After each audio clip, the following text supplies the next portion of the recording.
तो Mankind pharma का नाम से ये स्टॉक है, आप सब देखो यहाँ पे valuation wise stock is at premium, debt बिल्कुल जीरो है, मार्केट कैप अरे बाप रे 1,10,000 करोड़, मतलब इसी वजह से शायद मैंने नाम सुना है क्योंकि बड़ी कंपनी है तो नाम भी सुनना आसान हो जाता है।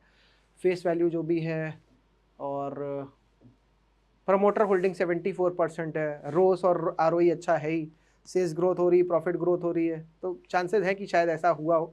नीचे चल के देखते हैं और पी वगैरह कितनी है वो अभी से देख लेते हैं। और बल्कि बल्कि मैं कहूँगा पहले नीचे चल के वो देख लेना जहाँ पे स्टेक वगैरह दिखती है, तो ज़्यादा अच्छे से चीज़ें पता चल जाएंगी, समझ में आ जाएंगी। आरओई थोड़ा सा पहले 28-28 हुआ करती थी, फिर गिर करके वापस ऊपर उठी है, रोस भी ऐसा ही हुआ है, प्रॉफिट ग्रोथ अच्छी हुई है कुछ। और इधर अगर आप देखो सेल्स के नंबर, वो भी लमसम डबल हुई है पिछले 5 साल में। इंटरेस्ट कवरेज रेशियो, डेब्ट इक्विटी रेशियो तो जीरो है, इंटरेस्ट कवरेज रेशियो अच्छा है, मतलब इंटरेस्ट जितना कंपनी का बनता है उसको 150 बार देने की क्षमता रखती है कंपनी। हाँ, प्रमोटर होल्डिंग 74, पब्लिक केवल 3.6, यहाँ पे कितना दिखा आपको 1.4, तो मतलब थोड़ा सा गड़बड़ डेटा है जो मेरे पास अभी भी आया है, मगर फिर भी ठीक है। 1.5% और 3.5% में मैं मतलब मैं यही मानूंगा, मैं तो 3% वाला वैसे ही कह रहा था देखूंगा, तो ये मेरे लिए ठीक है कि भाई पब्लिक की केवल 3% स्टेक है, कितनी बढ़िया कंपनी है बताओ। सिद्धू जी की बात, सिद्धू जी की तर्ज में अगर बात बोले तो ठोको ताली, ताली बजनी चाहिए कि नहीं, इस बात पे बजा दो भाई ताली, इसी बात पे हमें एक अच्छी कंपनी पकड़ में आ गई मैनकाइंड फार्मा के फॉर्म में। ठीक है, अब इसका प्रॉफिट और वो सब देख लेते हैं, बना भी रहा है कि नहीं, या केवल ऐसे ही पब्लिक के हाथ में थोड़ा सा स्टॉक है। डीआईआई का 10%, एफआईआई का 11%, 12%, तो कुछ तो है कहानी इसमें। अब देखते हैं इसको असली, पूरी मतलब असली नज़रों से अब देखते हैं, अभी तक देखा ही नहीं था, अभी तो मन ही नहीं था देखने का। ठीक है, अब इसके पीयर्स वगैरह जो भी हैं, कॉम्पिटिटर्स वगैरह, अगर आप देखोगे तो अगर आप देखोगे तो आपको दिख रहा होगा कि इसका पी रेशियो 57 है, जो कि डॉक्टर रेड्डी से तो ज़्यादा है, डबल है। और आरओई भी लमसम बराबर है डॉक्टर रेड्डी के, कुछ अलग काम में हो सकता है हो या कुछ और बात हो। और पी अगर मैं आरओई देखूं तो इसका जाइडस लाइफ का भी 23 है, जो कि इसके बराबर या इससे ज़्यादा है, टोरेंट का भी ज़्यादा है, और बाकी किसी का इतना ज़्यादा नहीं दिख रहा है। फिर फुल पीयर लिस्ट देखेंगे तो शायद कुछ और पकड़ में आए। मैनकाइंड फार्मा में एक पी रेशियो 57 है, बाकी सबका लमसम लमसम इससे कम ही है। ठीक है, अब क्या ऐसा रीज़न है जिसकी वजह से इतना हाई पी है, मे बी सबके सब टूट पड़े इस पे, F I I D I promoter सबके सब टूट पड़े, ये भी एक रीज़न हो सकता है कि पब्लिक से निकलवाया नहीं, सीधे बाई करते गए वहाँ पे। अब ये स्टॉक तो अच्छा बढ़ रहा है, अगर मैं यहाँ से देखूँ तो लमसम 1200-1300 से बढ़ता बढ़ता इस वक्त करंट में 2600, मतलब लमसम डबल हो गया है 5 साल में। ठीक है, और पी रेशियो अगर मैं देखूं तो अपने लमसम हाई लेवल्स जो यहाँ पे रहे हैं उन्हीं पे ही पहुंच गई है।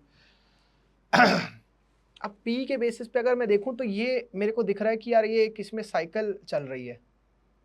अब मैं उस बेसिस पे देखूं तो शायद इसमें एक जर्क आ सकता है नीचे की तरफ। ठीक है, और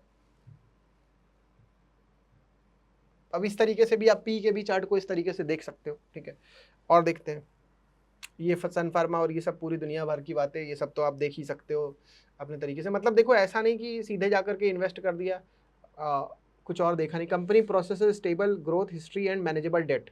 ठीक है, तो डेट तो वैसे भी हमने देखा कि है नहीं। ठीक है, डेट आपने देखा है नहीं, 0 करोड़। ठीक है, very stable financials, stock premium valuation पे ये पहले से ही बता रहा है। ठीक है, तो और 1,10,000 करोड़ की तो मार्केट कैप है, अच्छी खासी बड़ी मार्केट कैप है। अब देखो मैं इसको, मेरे दिमाग में कुछ चल रहा है वो बता देता हूँ। मेरे दिमाग में क्या चल रहा है, मैंने आप लोगों को अपनी 15वें या 16वें लाइव में जो यूट्यूब का लाइव हुआ था उसमें बताया था, मैंने एक किताब लिखी थी जिसमें मैंने दिखाया था कि कौन से ऐसे स्टॉक्स हैं जो गिरते नहीं हैं गिरती हुई बाजार में, या बल्कि मार्केट को आउट परफॉर्म करते हैं।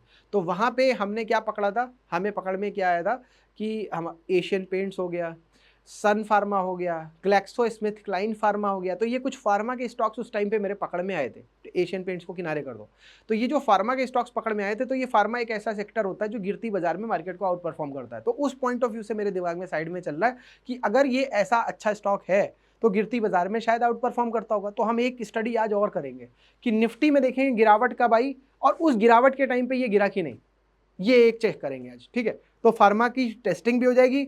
देखो इस फार्मा के स्टॉक का कुछ अता पता नहीं उस टाइम पे था कि नहीं, नहीं पता। लेकिन इसकी क्या टेस्टिंग हो जाएगी, एक तो फंडामेंटली अच्छा स्टॉक है और उस टाइम पे क्या करता है ये पता चल जाएगा। अभी थोड़ा ओवर वैल्यूड लग रहा है क्योंकि 57 का पी तो बहुत ज़्यादा है और बाकी सबका हमने देखा उतना नहीं है, ठीक है। बस इसमें सबसे बड़ी जो इसके पास में जीत जानते हो क्या है, हर वो इंसान जीत गया जिसके घर वालों ने उसका साथ दे दिया। तो इसके घर वालों ने इसका साथ दे दिया, इसके प्रमोटर ने इसको खींच लिया, बड़े बड़े सोसाइटी के जो लोग हैं, संभ्रांत लोग, FIIs, DIIs, उन्होंने इसको बाय कर लिया। और जो हम हैं सीधे साधे लोग, पब्लिक रिटेलर्स, उनके हाथ में बहुत थोड़ा सा है, ठीक है। तो ये एक इसकी एडवांटेज है इस स्टॉक की।